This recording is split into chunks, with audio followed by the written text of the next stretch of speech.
Hey, what's going on, guys? Hope everyone had a fantastic day today. Just going to be a short video. We only took two trades today. I did take a loss on SPY. I'm not going to go over that just because that was a speculative Friday trade for that potential gap up to 438. And then obviously we opened and the market just chopped all day. So that was really just a theta kill where time just was against us.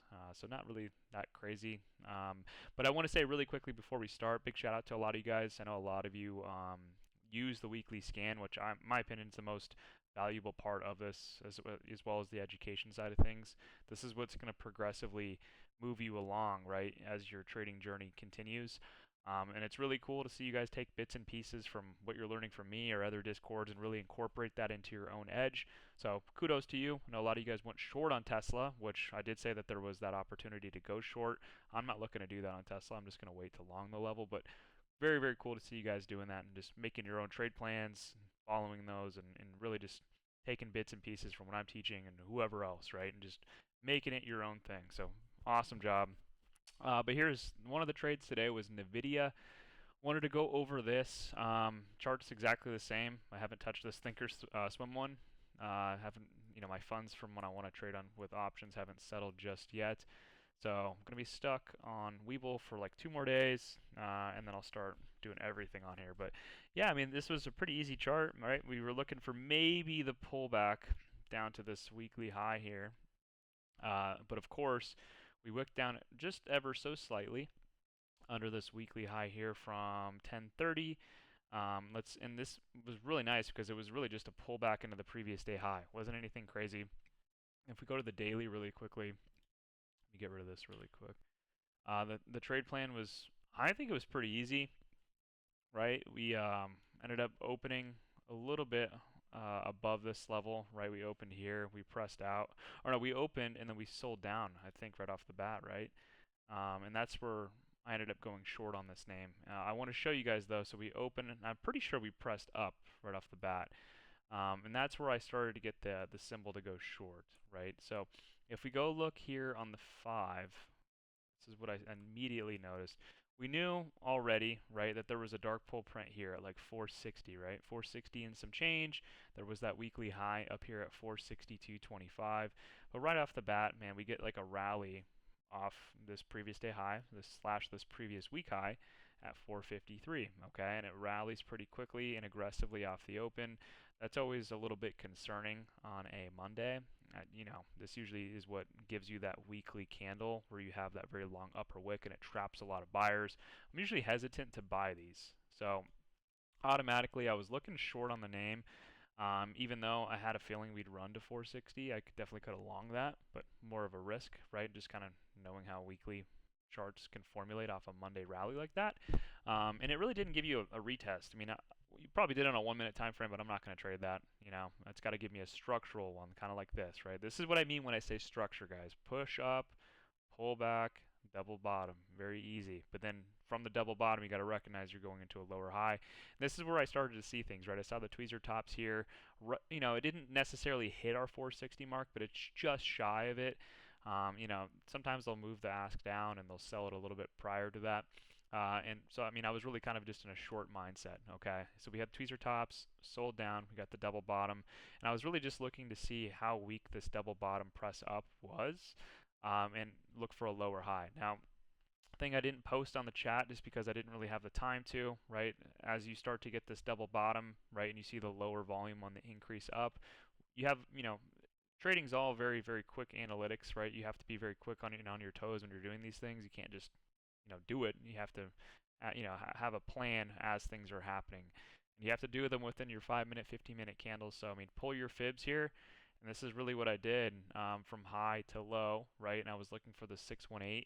And then I was going to risk the high here. If you guys go back in the chat, this is what I was going to risk was this upper range. So we'll move this now up to here. This was going to be my stop loss. And I was looking to get short somewhere right here on the 618. Now, you didn't have a perfect candle close on the 5, as you guys can see, wick, right, kind of closed above. But as it started to make its way down, I started to, obviously add a little bit down here, especially on this little engulfing candle. No, it's not an engulfing candle, but this larger bar. And then, I still didn't necessarily, have my stop here. Stop was still going to be up here. I know a lot of people when they start to go short, right, they're a little bit scared of red, and then they would move their stop loss to the top of these things here. I would, me personally, I'm still just going to keep my risk to the high because that invalidates the entire thesis. And you'll see sometimes too, right? Like let's say you got in here on this wick, you're gonna have candles that get pushed ever so slightly above, but really don't, invalidate the idea. And the volume's still weak. Bullish volume is, look at this. It's not there at all. Now, if we zoom out to a higher time frame, we go to a 15-minute chart. You guys will see even more of a story here, right? I mean, let me just pull this out, and candle never closed over, right? You had a nice bar here, but very, very low volume for this kind of hammer, right? And then you had this candle, none of them closed over, and then it started to sell off. So this is where I was adding into that position. I think you guys kind of saw it too. I only had 11 contracts, so it wasn't anything spectacular. This wasn't like a 40 grand win, 20 grand win, 10 grand win. It was just something like I was like, oh, okay, like, we have a double bottom, weak volume. I'm going to short the 618, risk the high here. Especially just seeing the S&P, how the S&P was just literally consolidating. It was trading sideways for the most part. So I didn't have high expectations for this trade. I'm glad Calusa pointed this out because this is one of those things, like, it's hard to explain. Not every trade I can just put like high confidence, low confidence. Like, I had no idea, right? I mean, an average trade for me, is at least 2-3 thousand, but it's all based on account size, and I can't really say like, hey, I'm high confidence in this one, because one, this was kind of against the trade plan, right? I was looking to go long, and then obviously I saw how weak that double bottom was. I saw how quickly rallied off towards the thing. So a lot of things are going to be, I don't want to say on the fly, right? But there's going to be opportunity that's presented to you, right? And you can take stabs at these things. I always say that, and really just looking at the overall market, the S&P, right, the QQQ, 4 or 5 days just straight up, you're bound to get some consolidation or some downside price action. So, 11 contracts seemed fine to me. And really, once I'm not light, right, because 11's not super crazy for me, it was a target to target trade. So once you got the 618 rejection here, I mean, it was pretty simple, right? You're just looking for a move back down to the lows here, which would be like kind of like your low a day mark. So we'd probably go here, but we also know that it coincides nicely with the weekly slash daily high here at 453. Now, if we go to a smaller time frame, right, you guys will see how easy this was. I mean, it sold down pretty easy. You had some minor flags here, like 2-bar flags, right? Nothing crazy. Ended up pushing down, pushing down. Now, this is where it got a little bit interesting. I want to mark this. Where was it? I think it was a 5-minute chart. Was it this? I don't think it was. There was one at 455. Maybe it was a 15 because I want you guys to see this because it happened. Ah, yeah, so it was right here. Okay, so when you see these things happen, right? Because remember, there was a Fed speaker around this time. This is what caused that drop. We can mark these down because this is where it happened, right? We had the 15-minute fair value gap here from this one to this one. And remember, not all fair value gaps are equal. There's a lot of people that I think are kind of copying the ICT wave. If you're gonna copy it, make sure you're gonna do it right. Don't just fucking watch other people do it. Like, there's a lot of people that are copying what I'm doing, and like, but I did a lot of like the research on it, and I've watched a lot of the videos and put a lot of time into it. And there's a reason that a fair value gap is so consistent is because you have to have a very strict criteria for when you take it. It needs to be a true imbalance candle that happens during intraday news, something that causes the market to react very quickly and very violently. You can't just do it for every bar, right? Or every 2-3 bar pattern. So this right here is right when who was the Fed speaker's name? It was some girl, I can't remember, but this is right when she started to speak, right? And it obviously we were already short off the lower high, but it ended up pushing down, pushing down, pushing down, got this fair value gap, and then obviously, you could look to go short here again, of course, to look and add into your short. But as price started to gravitate down, we'll go back to a smaller time frame now. Hopefully I'm not confusing you guys. I'm trying to go as easy as I can. Right, so this is where the fair value gap was, right? It ended up pushing down, and remember, it's going to be from this little candle high here. It's not going to be perfect. And this candle low. Let's get rid of this. And you guys have seen, right, like on TradingView and stuff like that. I'll go here, just mark it out really quickly, just so I know where it's at. Boom. That's a fair value gap. We'll do the whole process. We'll make it like a nice little color here. Go here. HSL. Transparency. We'll go 75. Okay. That looks awful compared to TradingView, but we'll work with it. So my bearish fair value gaps are always going to be like yellow. My bullish ones are always going to be blue, so you guys know. But yeah, so we're looking for price to eventually retrace back into this, and you can short this here.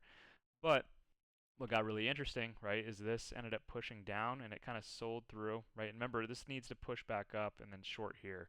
What ended up happening is it pushed down to the very bottom of the fair value gap, and then it ended up creating some kind of like, and I mentioned this on the alert section, right? I was like, oh, this is a really weak double bottom, right? Remember, I was talking about having a structural bounce. We had here, here, and then we had one more like right around here on a smaller time frame. And this was so weak, like double bottom, triple whatever, triple bottom. I think this is more of a double, but and look at the volume here. You have two high volume bars here. The follow through, right? Do you see how it just decreases and it completely falls off? This should have been your breakout candle, or at least push back up to this level. Um, Nothing, right? There's absolutely nothing. So very, very weak bid here.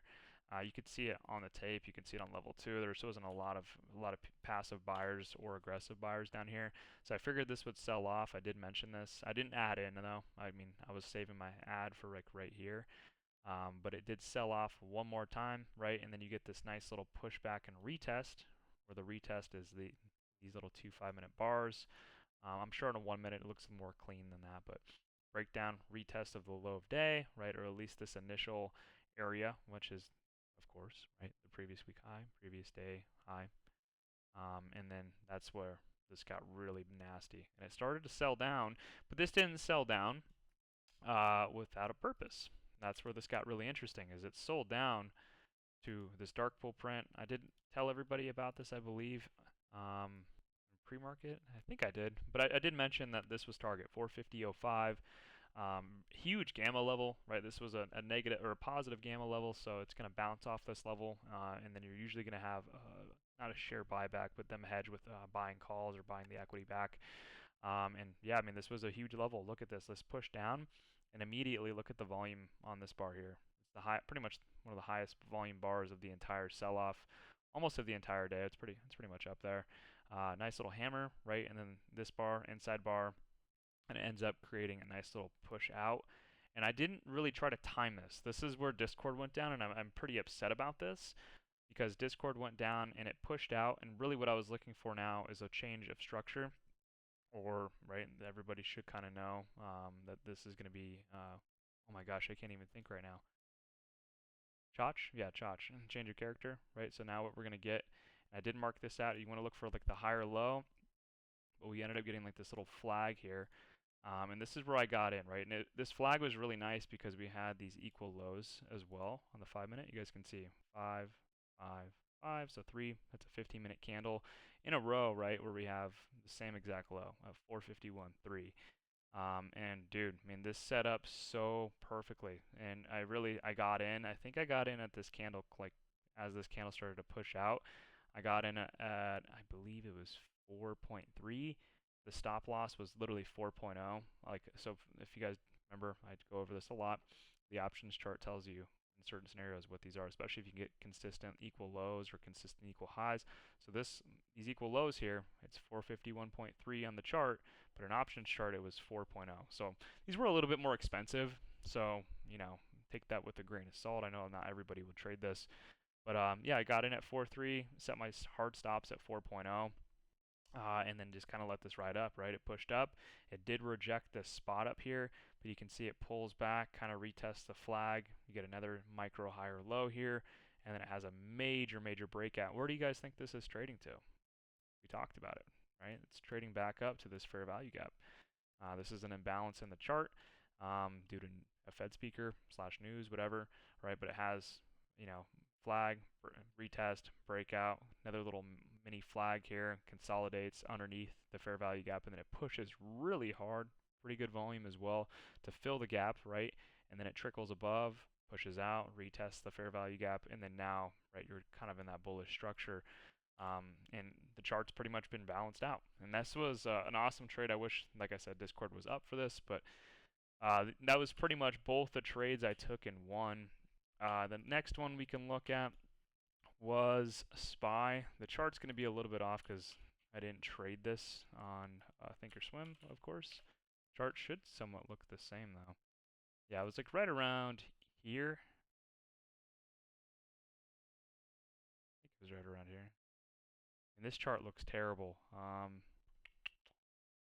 This from the consolidation. I think it was right around here though. It ended up breaking down, started to chop around. And I think I got in like right around here. We were just trying to time these equal lows, right? It was something like right around here. Tied in, oh, it was actually off the pre-market low. So pre-market low, you started to develop these equal lows. Oh, this was actually off ES, the 9 a.m. candle. So we have to go to ES really quickly. This might be hard though. 1 second, guys.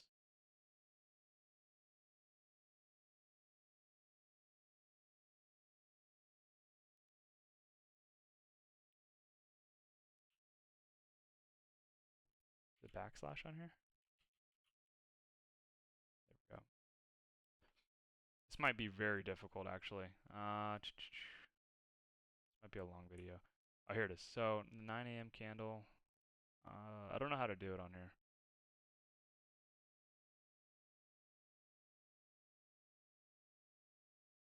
So it's this one.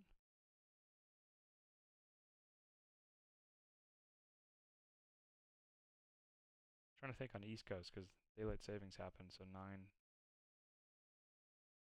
Yeah, I'm not gonna be able to do it on here. Or was it here? Yeah, man, I have no idea. It was one of these candles. It was the 9 a.m. Let me see if I can switch this around really quickly. It was one of these guys. It might have been this one. What ended up happening was a sweep of the low, right? I think it was this one. I think my time zones are all messed up. But basically, right, silver bullet, if you guys don't know, right, we're looking for a sweep either over or under the low or the high of the 9 a.m. hourly candle. And then obviously a close back above that level, which is that sweep that we're talking about. I'm pretty sure it was this one, right, where you had this like, yeah, it had to have been because this was 7, right, and then 2 hours ahead would have been 9. So this is it. So, um, so this is, yeah, okay, we're good. So yeah, it ended up breaking under this level here. And then what we ended up getting, and this was a shame that it worked this way because it would have been a really nasty trade. We ended up getting this really crazy break under, right? Really nasty break under, and then it pushed back above, and then it closed under. Now, the hourly high was up here, and we were looking for that to trade back to the top. And this is where we got the like the 40-50% win, as it ended up breaking under, closed back above. I ended up taking my entry right around here is when I kind of alerted the trade. And then we were looking for it to trade back to the hourly high, right? And it did get that nice push up. This is where I alerted everything. I was like, hey, I would probably get out here. This is like this is a pretty good win. And yeah, that's really all it was. It just didn't trade to target. And then of course, man, we just kind of sold back down, chopped, and really ended up just ultimately selling under. Came back above and retested that whole zone. But that's why I really didn't want to review this one. But I guess it's a good little insight for how to use that 9 a.m. hourly candle. That's all you're really looking for, right? I mean, you got, and this coincides really nice. You guys can see this, right? And all you're really doing is this pre-market data is not going to give you enough information. That's why you want to use the futures because it's obviously not chopped like this. You actually have volume, you have bars, and you have a lot more data that you can use. Whereas pre-market levels on SPY just aren't as accurate. So kind of the same concept though, right? You can see that it ends up kind of consolidating here, breaks under, closes back above. Same thing, right? Entry was like in this range down here, and then my stop loss was low of day down here. Okay, and then that would have invalidated obviously the silver bullet. We ended up getting this crazy pop up. I thought we traded, excuse me, to the high up here. Didn't happen. We were a couple points shy, but still, that was about that, you know, that 100, 200, I think it was $150 per con. And then obviously pull back down to entry. But that was the SPY trade, and that was really it, guys. Like I said, I'm not going to go over the loss just because I swung that from Friday. I mean, you can even see, right? Like I bought here in the after hours session, and then we literally opened in the same exact spot for for the most part. I mean, we're a little bit higher. Like I said, I think we opened up, I don't know. I think I was down 19, 17% or something like that, and then the sell-off pulled the contracts down, and then on top of that, the consolidation here just killed the contract. So I posted that. I had the $280 loss, and then the Nvidia short, and then the Nvidia long. I was green on my port by like 2% or so. But yeah, that is really going to be it. Hopefully this isn't too long. I didn't plan on this being this long, but I felt like an explanation on the video was due, especially with trying to identify whenever you get to a target, being able to switch on a fly. If something happens early in the morning, you can definitely, gravitate away from the plan. Just don't deviate too far. As you saw, I mean, the goal was to long this, but I'm not going to long the first 1 minute, right, or the first 5 minute candle.